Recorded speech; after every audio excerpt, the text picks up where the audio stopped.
for having me today. I am on the Walseth team at Keller Williams Seminole on the west coast of Florida. I service a lot of the beach communities between Clearwater Beach down to Paso Grill, St. Pete Beach, over into Tampa a little bit, in South Tampa. I've a little bit about my background. I've been with KW, I guess going on 6 years now. I came from background in marketing in the jewelry industry and management. Took a few years off from that to have my 2 little girls. And then once they got old enough, or just before I went mad, I got into real estate. Awesome. Well, that's a lot with 2 little girls to do. Here's Christine. We have 2 Christines, Christine Ricci. We're going to get to her background here in a minute too. Hopefully everyone has each other's information on here. Rochelle's on here. Rochelle's in Sarasota, the downtown market center. She's on mute, but if she'd like to introduce herself, please go ahead and take yourself off mute, or you can put your contact information in the chat. I know some of you might be driving and listening in too. Got a few more comers here. Megan, you're on here. Are you able to introduce yourself? I think most people know you in our region. You're not shy by any means. Hello, I'm Megan West. I am business partners with Brandy, so I'm part of the Coffey Group Fine Homes International, serving Sarasota and surrounding areas. So I don't know what else you want me to share with them, but yep, that's good. Short and sweet. We'll get to know each other, and I know you're a great person to ask questions. She's very curious, so we'll hear a little bit more from Megan, I'm sure. And if anyone else wants to take themselves off mute and introduce themselves, I don't see all your cameras on, so I'll just let you kind of put yourself off mute if you'd like to just say a few words before we get started. Hi all, can everybody hear me? Yes, how are you, gorgeous? Hey, I am good. How are you? Excellent. Took me a second to get my mute taken off there. So hello, thank you for the opportunity to introduce myself. I'm in Sarasota, Manatee County here in Florida, and Sarasota native. So love sharing this area with our clients. So yeah. Thank you for joining us. I love your necklace, and I'm sure you got a lot of value to share from the Sarasota area. We all love Sarasota, the ones that are on here. We have the #1 place again to retire. Hopefully you saw that article come out. So just giving a little plug for us, Rochelle. Hey. All right. Does anyone else want to introduce themselves, or are you in a position before we get started? Okay, I know some people are driving. Christine, would you like to introduce yourself? We have 2 Christines on here, but we have the guest here, Christine Ricci, that is going to be talking to us from New York. I think you're on mute. There we go. Yes. How are you? Thank you for inviting me. This is such an honor. So I'm Christine Ricci with Keller Williams in White Plains, New York Market Center, pretty much about 35 minutes north of New York City. I have a team of 6 agents and 3 admin, and we service the Westchester County area and also Fairfield, Connecticut. Those are 2 areas that are under an hour to Manhattan, and we are the feeder markets, from that New Jersey, New York City, Long Island markets up to the suburbs. I've been selling real estate for over 27 years, and I have a very large rental division and sales division, and work heavily in new construction and new development multifamily. So a bit about me. Those are great topics to discuss today. We have a lot of new construction in our area. I know I have a lot of agents asking me, how did you start your rental division? I'm doing a property management and investment class tomorrow. So there are a lot of questions revolving around those 2 subject matters, but we're going to talk about just you for a second. So obviously you're highly successful. How did you get started in this business? All right, so 1997 was not on the path of real estate, as most of us, right? We have a different career, or we're stay-at-home moms, and we're trying to figure out what we want to do with ourselves.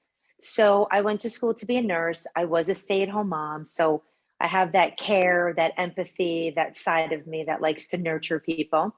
And one of my good friends, she used to do rentals in New York. She was She was a rental agent, and she went back into the real estate industry, and our children were the same age.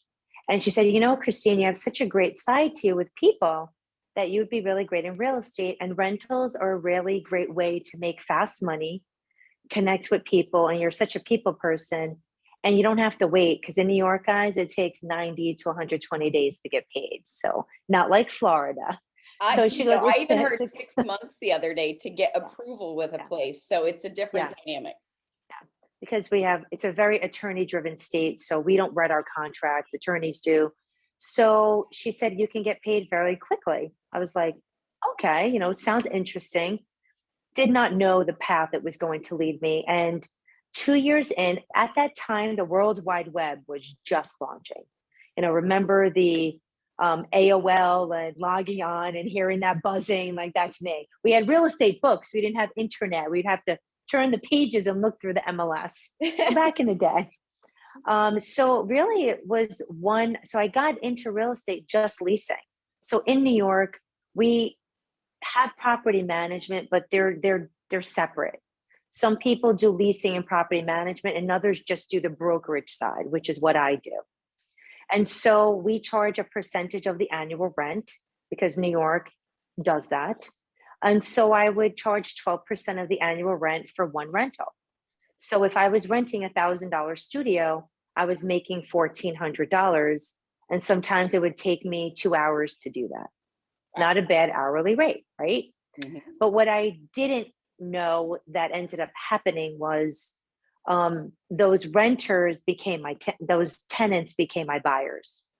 So it actually snowballed into what I call an annuity business, because it's the hand that never stops giving.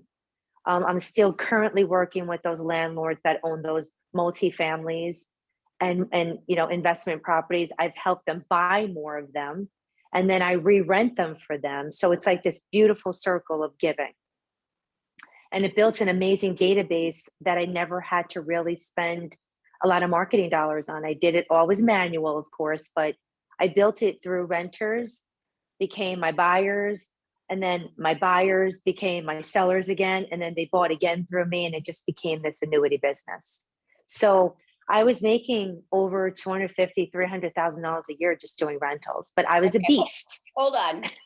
Because we have a shortage of inventory just like everyone else.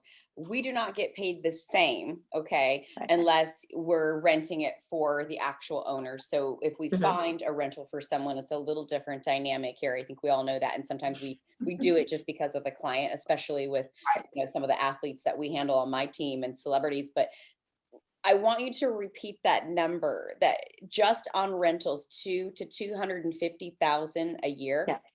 Mm-hmm. Yeah. Wow. In 2007, I hit 900,000 GCI, and 500,000 of it was rentals. Wow. So we're talking more than half of your gross commission income was from rental. Now let's just take that out of the equation.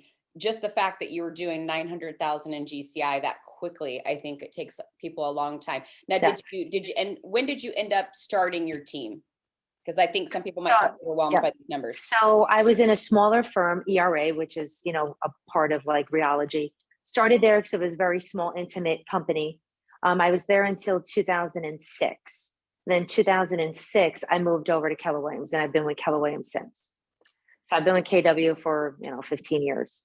But that other small firm really helped me set the foundation for, honestly, my connecting, my capability of where my business really shifted was my capability of my first, as they say, you get to the lead first, right? Who gets it first wins the deal.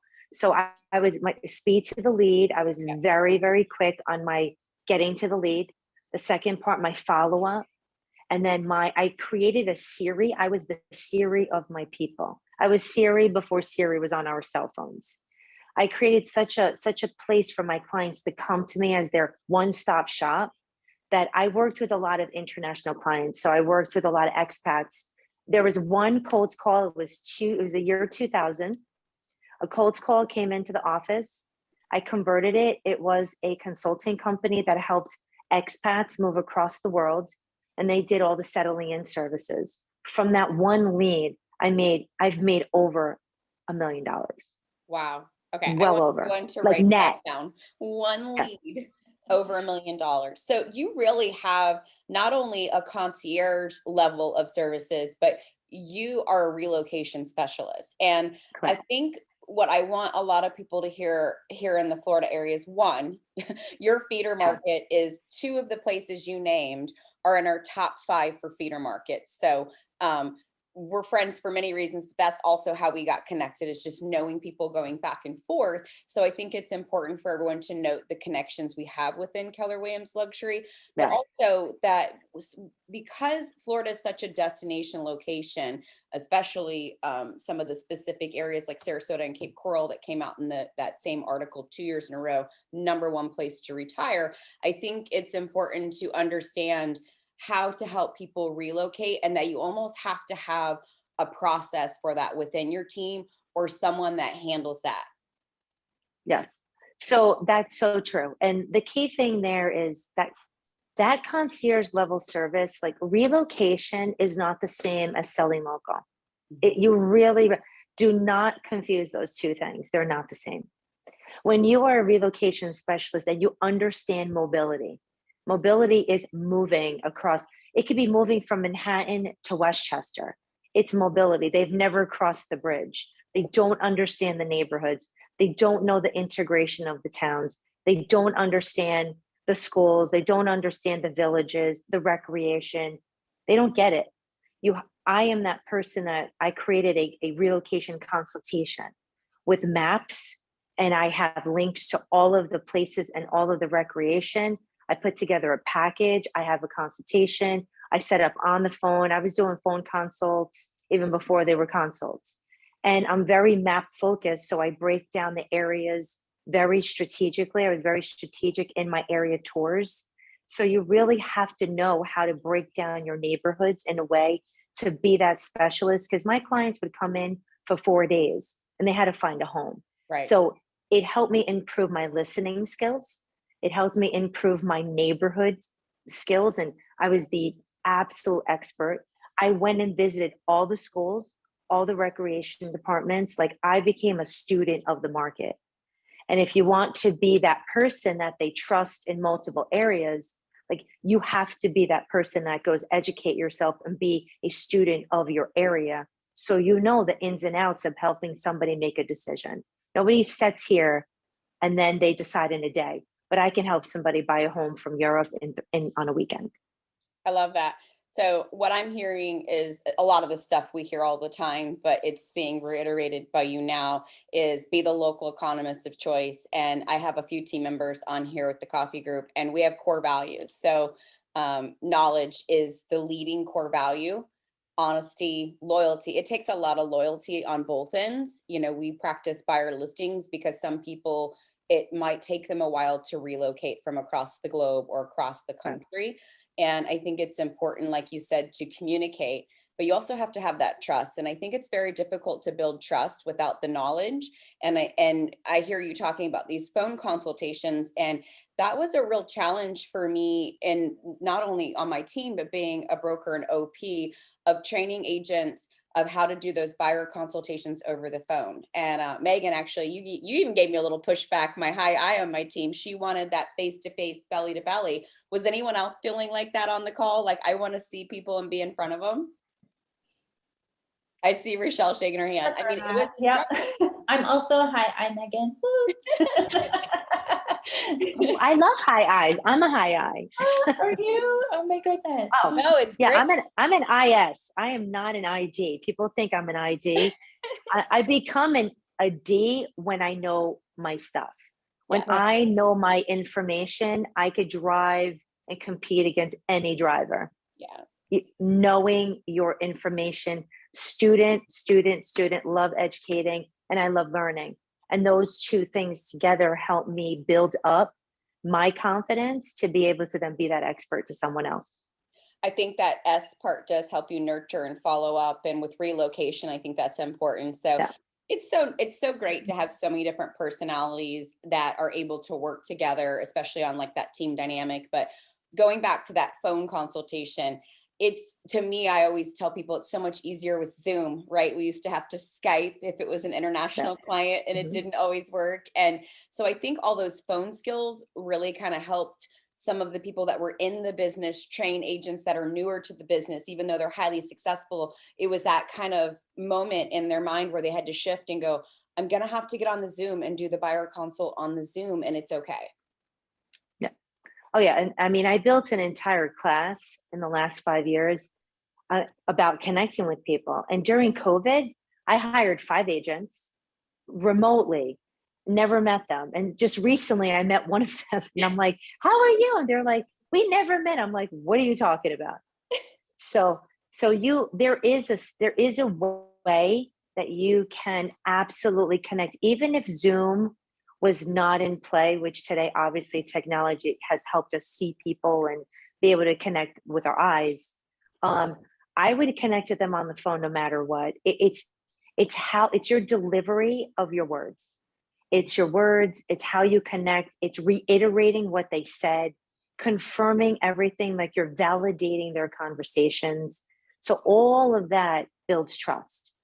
So if you're just plowing through questions on the LP Mama, just getting to the end, there's not going to be that connecting piece. You have to ask questions every single. Does everybody know what an LP Mama is?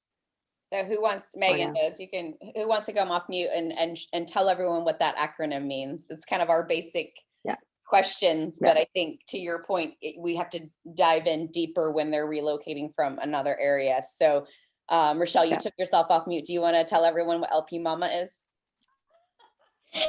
I just realized I was the only one that wasn't on mute. So, you know what? Why does that sound so familiar? I should know what it is, but I don't. That's okay. You're so good at the connection, so you're diving deeper. But it's location, motivation, pre-approval, right? I'm getting it out of order. So it's location, price, yes, motivation, right? And then it's agent, right? So are you working with another agent? Yes. Right. And then it's mortgage. Are you pre-approved? Approved, yeah. And then the last one is appointment. Yep. So, but the L, the P, I just videoed this with a new agent. I sat with him. The location and motivation. I mean, the price is just something you talk through. So see how they connect. Price and mortgage connect with one another, right? What are you pre-approved for? Tell me about the price range you're in. Does it include taxes? Does it not? So those two. But your location and your motivation are the two that you really dig deep. Of course, you're going to find out what they want in the home. That comes out when you're talking about it. But that location and motivation are the two that you need to dig deep, because that's where you're going to build rapport on lifestyle, on day-to-day, on commute, on schools, on how far they want to be from their family, how far they want to be from their work. What towns can you explore with them? What would have, like those two. And then when do you want to see yourself in your home? What timeline? When? If I find it sooner, can you do this? Like, so those two pieces connect, but you have to keep going back and forth into them. So it's really a skill. You need a skill on how to do the LP Mama, but the next layer is the curiosity with the questions. Without the questions, you're just interrogating. I heard this on I'm a John Maxwell coach, and I coach businesses out that are, not even just real estate related. I do coach real estate agents and teams as well. But one thing that they said on this call that really kind of helped me is, if I'm not able to be on a Zoom, because I do like to see people's body language. And I remember doing this on phone calls, but it's been so long since I've been in heavy production, where on some of my coaching calls with agents, when I'm asking those questions, just like you would in a consultation with the buyer or seller, if you cannot see them, or maybe you get distracted on Zoom by looking at someone, to close your eyes and listen, and then take the note, because you don't have any other reason to look at the camera or look at somebody else walking by your office door or a notification on your phone. So I thought that was really interesting to close your eyes and then jot down the notes after you really listen and hear their words. And also you can maybe hear their tonality a little bit better. Yeah, it's all of that connects together, because if you're on a Zoom, there's a moment that you see in their eyes that they trust you. There's a moment that you brought them so much value with your knowledge and your expertise that they have a reprieve of like, wow, she has it. She has my back. She understands. She knows mobility. She knows relocation. She knows how to integrate the town. She knows how to break them down. So when we come in, we're going to have the best tour. So my area tours are phenomenal. It's where we stand out with our area tours. And that's something that we take great pride in. So tell me, since you're talking about we, I hear you say we more than I. So you obviously have a team, and I love that I'm not hearing, me, I. It's we. So you're really good at bringing people together. I've watched you do that even outside of your team. You're a connector by nature. And I think that's that. A lot of times that my superpower. It's the superpower of that IS. Us DIs are not as great. We have to work on it because we want to get through that LP mama right away. And like, are you motivated? If not, but your team, tell us about the dynamic of the team. What does that look like? Who's in charge of what? Do they have their own little role, job description, niches for different areas? How do you train them? Things like that. So basically they all pretty much start as buyer's agents, but both my team members can list and or buy and or be buyer's agents. So if they have a listing opportunity, typically in the first year, if they haven't sold more than 12 homes, they team up with a more senior listing agent, which right now is me. But obviously my team dynamics have shifted over the last year and a half, with team members going on their own and building their own teams, which is awesome, or they left the company or left the industry by choice or by like a family or a life decision. But right now on my team, I have my son, who is one of my senior partners. He's been with me 2.5 years. I have one of my agents, Sharon's been with me 5 years. She is a student of the market. She absolutely is all about dissecting everything about a town that meets the client's needs. If you have a dog, she has the dog. She sends you doggy bones. She tells you all the dog parks. Like, we customize our touches with our people. And so everyone on the team is trained by me. And obviously I'm with Place Inc. with Chris and Ben, and now they go through the onboarding process with that partnership, which takes the day-to-day activities off of my shoulders. So I now have a virtual director of sales that is accountability. Hold on one second. Something's going on my phone. Okay. I have a virtual director of sales. She's their accountability coach, and I am their skill coach. Oh, I love that. So I'm on the ground and she's not. She's much stronger at accountability because I have a softer heart and give too many people too many chances. But I love pouring into people. So I am their skill coach. So if you're on a baseball team, one coach doesn't do everything, right? You have a batting coach, you have an agility coach, then you have the main coach of the team, the manager. So everybody plays a role. Yeah. And that's the same thing what we do. And that's very powerful to have that accountability coach and then the skill coach. And everybody learns those pieces. I sit with them so they train on activities with Place Inc. And then they train with me on skilling, negotiating tactics, creative ways, how to tour the client, how to build the relationship. So I'm the skill coach. And then I have 3 other new agents, one that started a year ago. She just celebrated her first anniversary. One that started 2 years ago with me. She's closing about 20 transactions a year. My son this year is going to close over 20 transactions himself. And then some newer agents that are just joining that are freshly out of real estate school.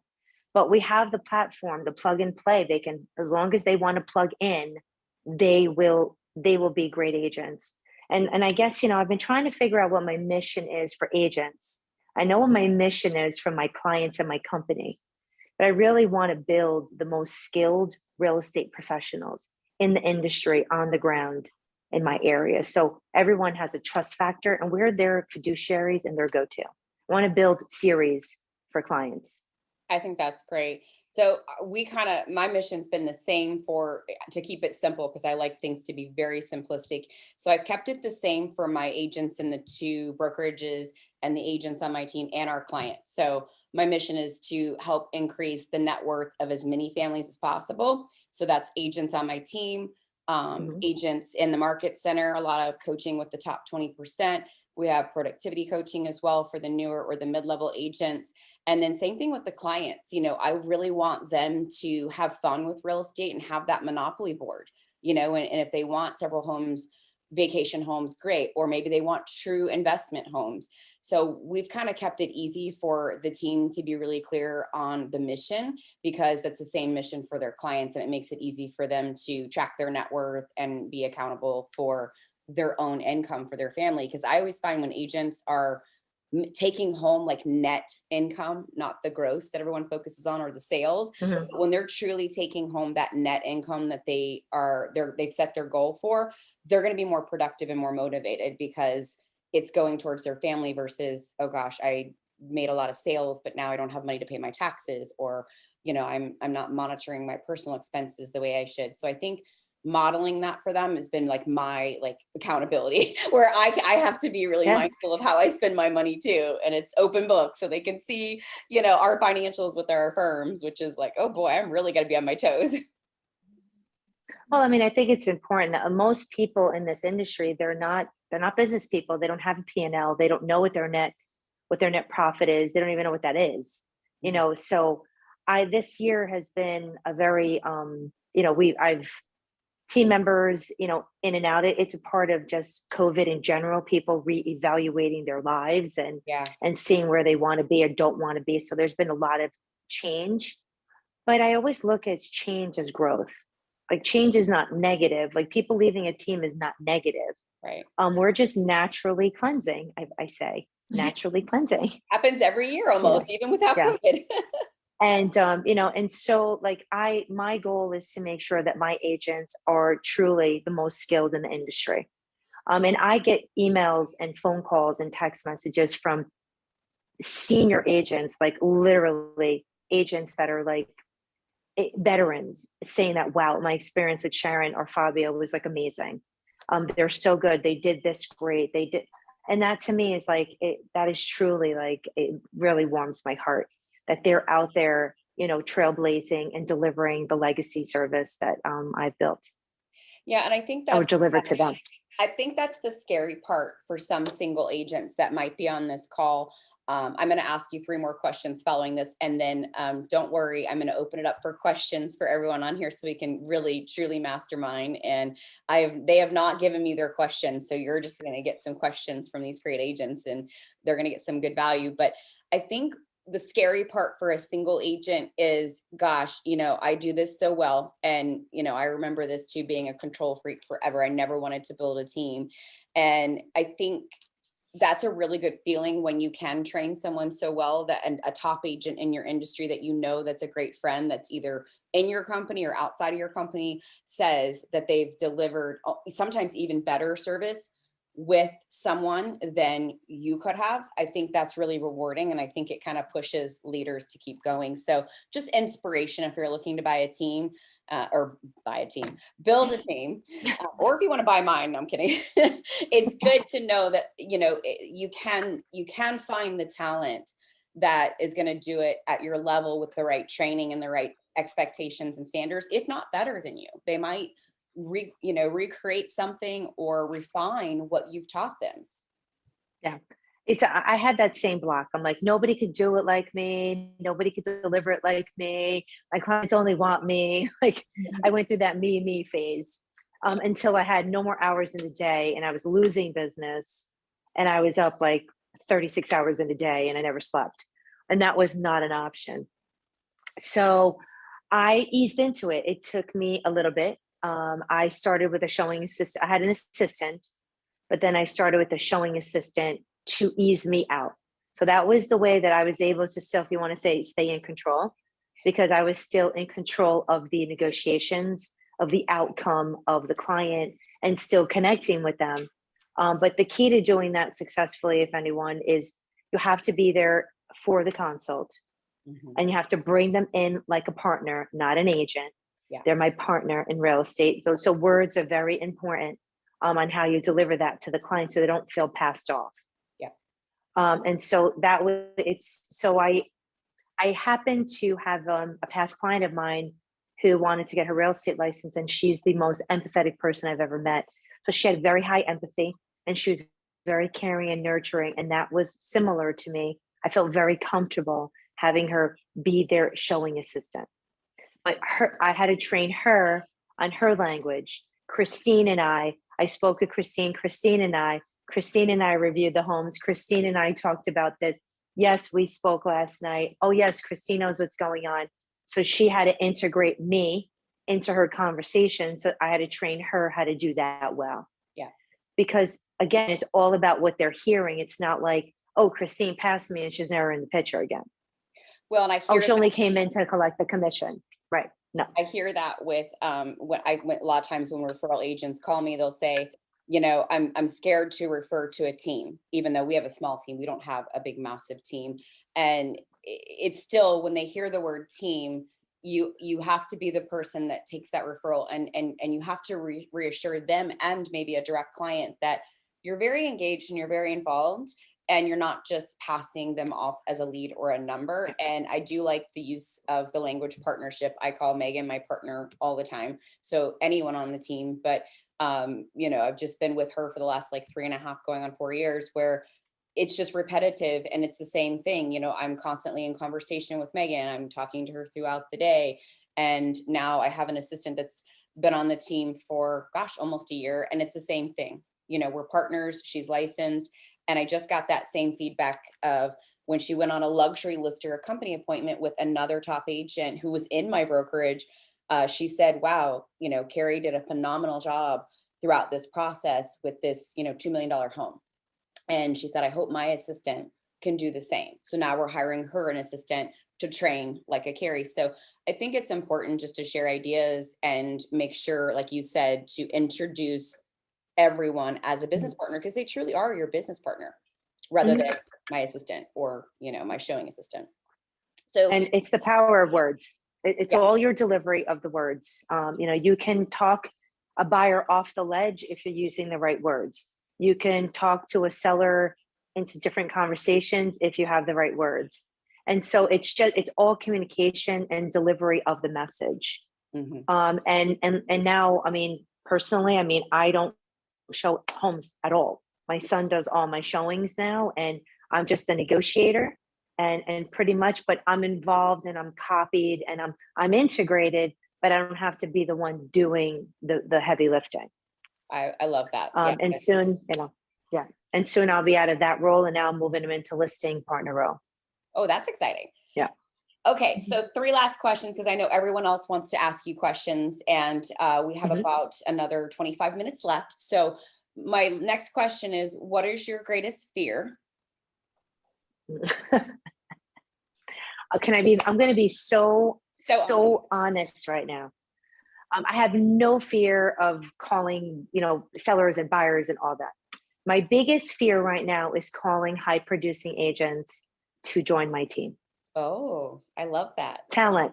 I have a block on talent. Not that I don't have where they can plug in and actually have an exit strategy for some, knowing what their life story looks like. I just have this block on why would they join me? They're doing awesome. Yeah. And it's because I don't know what their big why is. And maybe their big why is to be retired, or maybe they're struggling with operations and they don't know how to get out of it. I don't know it, but in my head, I keep saying why would they join me? Yeah. No, because it's me. That's a good one. And, I had that fear too. And then I had a top producer join my team last year, and I was really, as an OP, recruiting him to the brokerage. And he's like, well, why don't I go on your team to learn how to build a team, and then I can build my own team. And I'm like, well, that's not a bad idea. We could use some extra help. And now I'm going to help him build his own team in the brokerage, and he's in my profit share. So I mean, it's just a cool way that we can work and within Keller Williams as partners, even in the brokerage with profit share.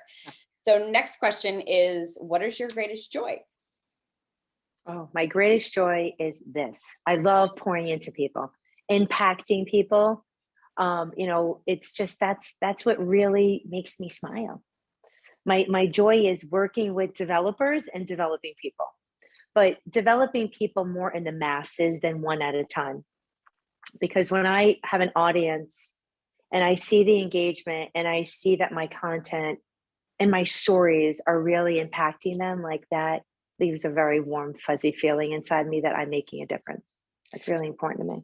Yeah, it's funny because a lot of people like to coach on one-on-one, and it's a different feeling when you can either be on a panel or a mastermind where you're sharing all of this to numerous people, and then you create more relationships. And so I think it can be more impactful. Not that those one-on-ones are not important, but I think making time to do what you're doing right now, I think, is not only good for referrals, but it's also really good to create relationships. And it's just amazing because you don't know where people are in their lives at the time you're delivering your message.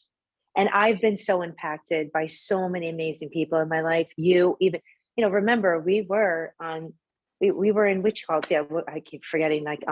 And we were the ambassadors. Oh gosh, yeah. For global. Okay. Global, so just sitting in that mastermind room together as the ambassadors, I heard you very loud and clear about relocation, about, the luxury market. And if global was still in existence, like we would have been leading because we actually impacted both sectors of the business, right? We impacted the international side and we impacted luxury. Yeah. So like we were really that person in the middle, but we couldn't find our way because the other twos were just growing. They were just they were tug of war and we were in the middle. Yeah, we were. But sitting that mastermind with you was to me really great. So I'm like, wow, she's freaking awesome. She's inspiring. She runs market center. She's growing a team, blah, blah, blah. I was like, she shows up. She looks awesome all the time. And when you're surrounded by people that are thinking big and that are not just saying it, but actually living it and doing it. And then I had the honor of being in Vail together with you. And that really was like, wow, like that changed my world. Yeah, that was a pretty special trip. So I think it's, we're all going back to the basics, right? Relationships, people. Connections. I went to the Amplify event that Bia and Sarah Reynolds and Wendy Papazan and a few other amazing women put together. And I sat down at a table next to a young lady that heard me speak at family reunion. And she literally was tearing up. And I looked at her and she looked at me and I was like, Lori, and she's like, Brandy. And we looked different, right? This is 2016. I was on this panel. I don't even remember what I said. I'm hoping they even gave me questions at that panel. And she said, I was a single agent. We had sushi restaurants in Miami. My husband and I were doing really well with that, but I didn't really want to go full-time in real estate. And she said, you inspired me to do it, to build a team. She has a huge team now. She sells way more than I do. She has a development going on in the DR. I'm now vicariously living through her. She just got back from Dubai, but she literally would have started crying because we're sitting next to each other. Like, what are the chances this many years later, 6 years later, that we sit down next to each other? And she literally held my hand and told me, like, that one little panel, which I don't even remember, she said impacted changing her whole career with Keller Williams. So I think that's just really cool what we do. Yeah, I agree. So last question, and then we're going to open it up because we're getting close to that 20-minute mark. The book you're reading right now, or maybe a helpful book on either luxury or relocation services, something that you do really well, anything that they can go as a resource and find, or maybe your class that you teach. Is there anything that would help them kind of after the call? Yeah, I mean, obviously the class that I teach is really great, and I'm probably going to be launching it not this year, but starting in the new year. And it's called Connect, Converse, and oh my God, I'm thinking of the last word.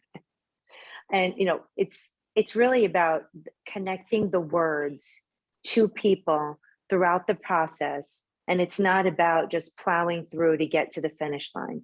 Yeah. So it's about creating a client for life, not just the interim for the transaction. Right now, I'm reading multiple books. I mean, I'm reading books about small habits. I'm taking a leadership course with Mark Willis that's totally blowing me out of the water. And right now, my big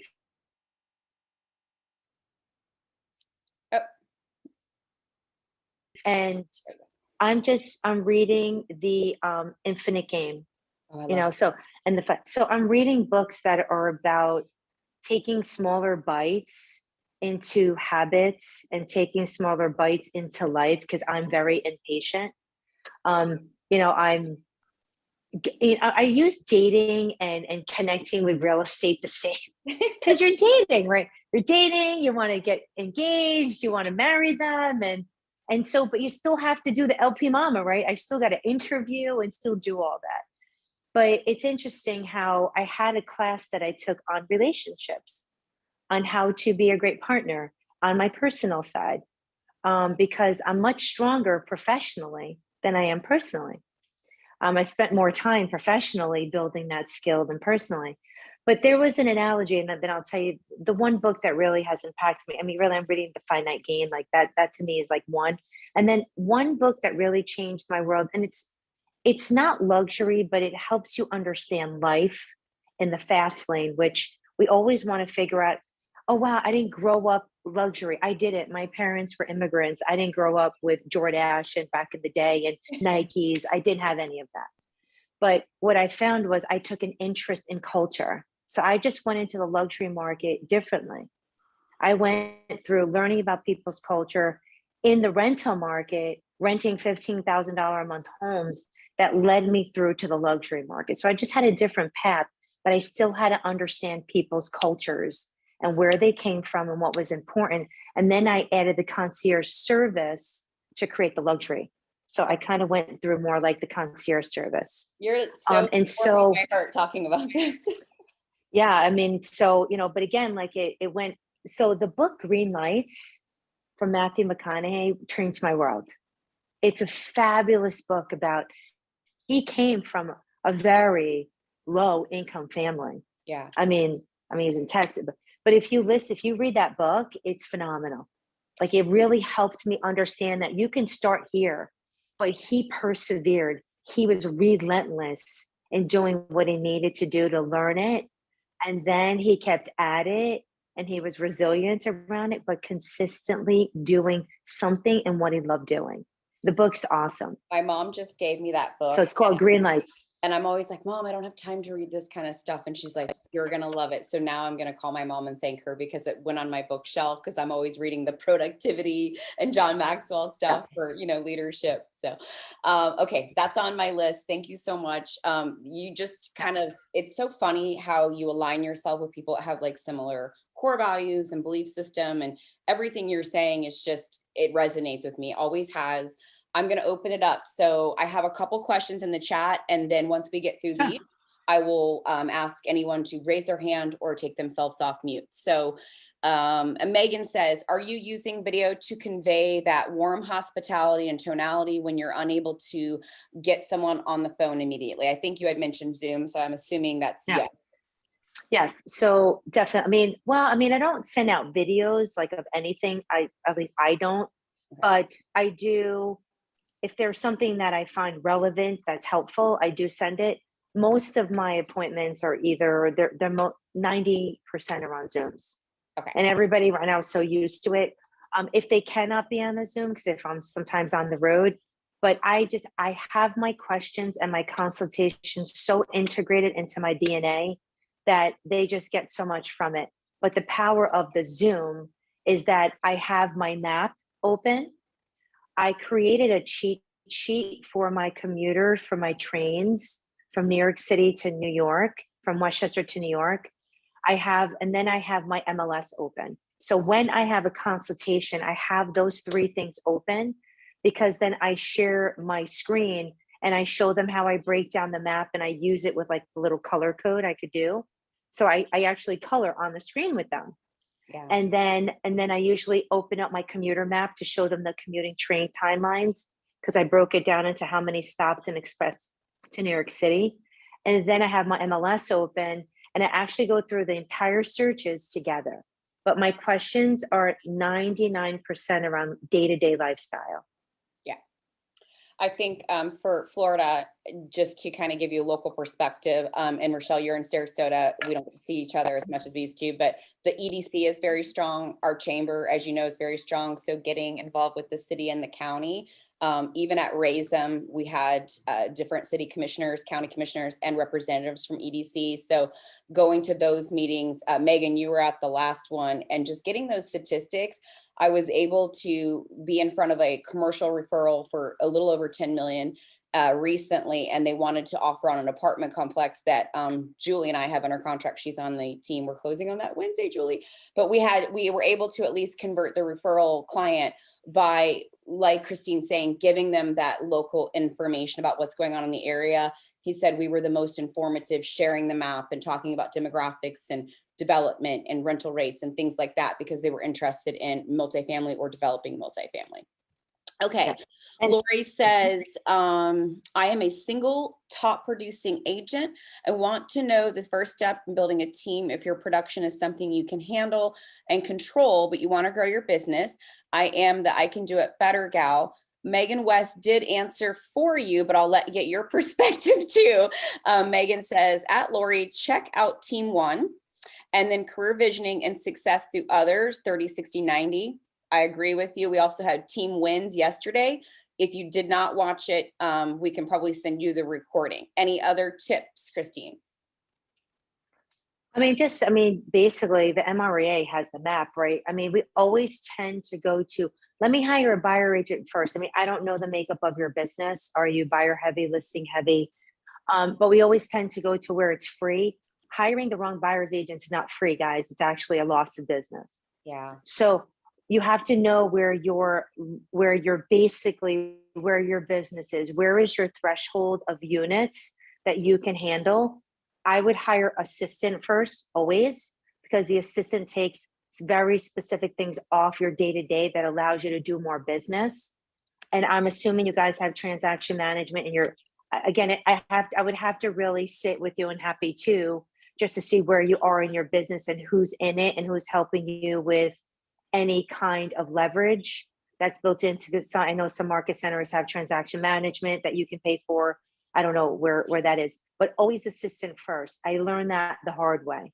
Everybody thinks there's no cost to a buyer's agent, but there is if they can't close and they cannot convert. Yeah. So there is a loss there.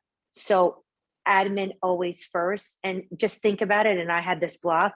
I'm like, wow, I can't pay them $60,000. You're really not. You're paying them 90 days. And every day and every month, you're interviewing them to see if they remain on your team. So you only need 90 days of savings for an admin, not 60,000 or whatever it costs. So that was something I had to get through too. I was hiring a lot of part-timers, and that was not the way to go, because anytime that I accelerated, they couldn't give me the time. And then I got stuck having to rehire and retrain. So jump in with the intention that who you drive through, and then again through career visioning, and hire slow. Don't rush through it. Because I promise you, when you find the right person, they will change your life. We have a lot of great training in our region coming up. At the end, I'll share my screen so you can take note. But there is also Keller Williams Realty International hosting a national business clinic with Jean Rivers, who is one of my favorite instructors. So Yes. you definitely don't want to miss that if you're looking to build a team on this call. Okay, yeah. Any other questions? If you want to raise your hand or take yourself off mute. I have a question. Can you all hear me? Yeah. Yes. I was just wondering, you mentioned the showing partners. Do you require your buyer's agents to be showing partners first, or are those two separate roles that remain separate? Two separate roles. So my goal, or the goal of my agents, are to each have many teams under my team. So I'm teaching them how to hire showing assistants, but only when they hit a certain threshold. Like I do have some agents that want to specialize in listings, and so being with buyers takes them off the task. So once they hit, I would say 24 transactions in our area, Probably your area is higher because you guys do faster transactions and ours take longer. So our threshold's like 24. And then from there, we'll help them build out, but they're not required to do showing first. I do take them under my wing. I do have a mentorship program in my team that we have a lead agent that takes an agent under their wing. So they kind of do showings, but no, it's not required. Okay, thank Great you. question. It is a great way though, because they do understand that the key thing to really selling is not selling, is understanding and telling the stories and being able to integrate and connect while you're at the home showing in neighborhoods. You never have to sell if you know how to do that. Agree. Thank you. Great question. Does anyone else have questions? Don't be shy. I see a few more people popped on. Okay, well, I'm gonna share my screen if you want to think about a few more questions, and I will put the regional calendar, and there's going to be a few training events. So I'm just going to share one thing about rentals, because I know we touched on it briefly. People, and I understand that it is different there, but I always run this analogy. You're looking to build a database. You can build a database, right? If you're very fast paced and you like to be around people and you can convert, I'm sure you don't have 1,000 rentals to show one person, right? So, and I know, and I ran this with even Heather. Okay, Heather's like, the rentals out in Arizona, we're a resort market, it's a waste of my time. I said, do an exercise for me. Post something and then give it to an agent. How many leads do you get? She got about 50 leads for one rental.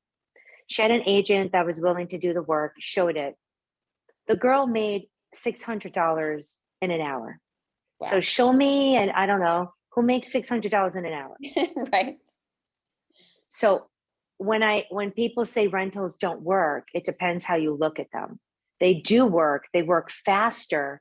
And then that tenant is your buyer, or that interim person, they're going to be your go-to referral partner. Like, look at it a little different than just, oh, they're a waste of my time and I'm going to go make $300. By the time I split it with my market center, well, you know, I don't know anybody making $400 in an hour. So just change the way you look at it a little bit. And also, if you're putting a rental in as a listing agent, now on an annual, because we have a property management that our ENO covers. Right, that's a whole separate, we have 2 different property managements with 2 different market centers. If you're in my office, you're not doing seasonals. Just full disclosure, as your broker, or doesn't cover that. But annuals, you can put in the MLS and rent, but just offer a decent amount of compensation. We typically get 1 month's rent here. And I think the issue in our area is that the listing agents are offering like $50 to an agent, where, if you put gas in your car, if you don't have a Tesla, that's might not be worth your gas. So I understand their side of it, but also from the other perspective, make sure you're taking care of the cooperating agent. Yeah. I mean, people say to me all the time, how can you charge 12% of the annual rent? Well, we charge a month now, but we work as tenant agents. We charge the tenant a fee. We actually deliver a free marketing service to our landlords. We don't charge them a fee. Wow. We charge the tenant a fee and not the landlord. And so what ends up happening was, and people say, well, nobody will do that. Well, people do that if you deliver service. It's all about what you deliver. It might change here because our rental inventory, I'm sure you're all feeling it, is very slim. We have a lot of people renting while they're waiting for their new construction, because the builders are very behind on schedule due to demand, due to COVID, due to materials, you name it. So I think that the way that the pay scale is with rentals, it could very well change here to where the tenant might pay. Yeah. And we offer 3 platforms to our landlords. One is free. We put it on Zillow. We market it for you. It goes on hot pads and all the platforms free. If we don't find you a tenant, then the second platform is they pay half a month, you pay half a month. You're still saving a half a month. So now we're building trust with our landlords. They call us all the time. They want to buy more investment properties, they call us. So it's like a great circle. And then the third platform is MLS, full service.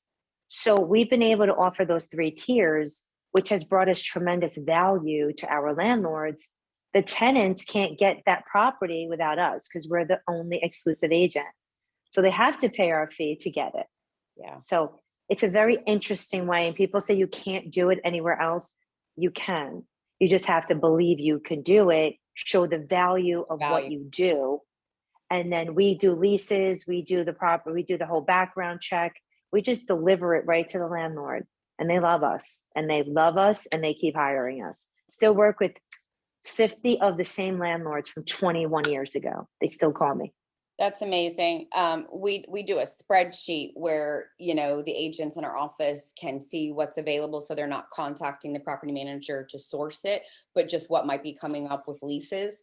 So a lot of them, you know, we never put them in the MLS. It's office exclusive, and that form is signed to follow our rules with clear cooperation. Yeah. I am teaching a property management and investment class tomorrow. So if anyone on this call wants to get the Zoom link, even though I'm teaching it in Venice, I go back and forth between KW Suncoast and Island Life.